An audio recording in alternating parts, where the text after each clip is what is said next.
So when I get into insurance and I start reaching out to buddies, they say, oh, I have a buddy that tried that. I have a friend that tried that. It didn't work out for them, right? And when you're brand new to something, you're like, oh man, that means it's probably not good or it's probably difficult. And we borrow people's opinions, right? That's one of the challenges. And I said, okay, man, maybe this doesn't work, right? And that mentality of a follower mentality, being a follower of saying, hey, I'm going to take this person's experience and buy that, right? I'm going to buy that person's belief. I'm going to buy that person's experience. It's not something successful people do, because successful people fail like 1%. Like when you think about 1% or in any industry, when you think about that, that means that the 99% are haven't accomplished what they've accomplished. So they're the 1%er, which means that 99% of people, and whatever that is, fail or don't succeed at that level. And most of us look at that 99% versus looking at that 1%. So you have to, and now as a business owner, I'll ask people when they say, oh, you know what, I tried that before. And I'll ask the question, I'll say, so was it, obviously that company has people that are successful, that industry has people that are successful. So the fact that you tried real estate or you tried insurance or whatever you tried and it didn't work out for you, my question is, was it the company? Was it the leadership team that you worked with? Was it you, or was it a combination of all of them? And guess what most people say? It was a company, right? It was the leadership team. But the reality is there's other people at that company that are successful, right? Well, you know what? Yeah, you're right.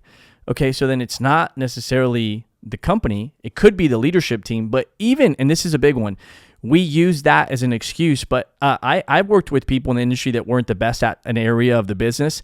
And instead of saying, oh, you know what?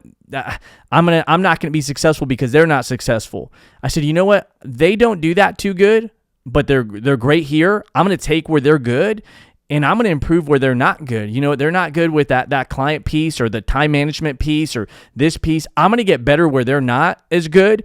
Instead of using their inability or their weaknesses or their lack, right, as an excuse why it's not going to work for me. No, why don't you go be better? And then in return, why don't you turn around and help that person that's not winning, right? Why don't you, maybe God put you in that person's business or in that position so that you could be the person to help that person in that area. Maybe you do have a strength. Maybe you are gifted in that area. So I think too many of us are so quick to believe other people and follow other people's opinions. And I remember when being new to insurance, I was like, oh man, a lot of people said this is a difficult industry to be in. And I called my mentor and I said, hey, I kind of looked online. A lot of people said it's difficult, this, that, the other.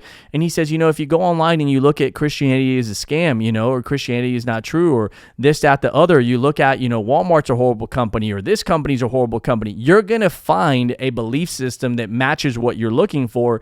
You will find what you're looking for. So if you're looking for excuses, you're going to find excuses. If you're looking for negativity, you're going to find negativity. But if you're looking for the examples of success, you're also going to find those examples. And so I ended up not borrowing those people's opinion, not listening to those buddies that said, well, I had a friend that tried it. And today, right, the opposite has happened now. So when people say, hey, when they ask my buddies or my friends or my associations and they're like, hey, how's insurance? Everybody says, oh man, my buddy's in that. He's a multi-millionaire. I think it's a great industry. So what if we become the people in our industries that change the reputation instead of being a part of that excuse side that everybody else does? That's what we need to do. Instead of being followers, we need to be leaders.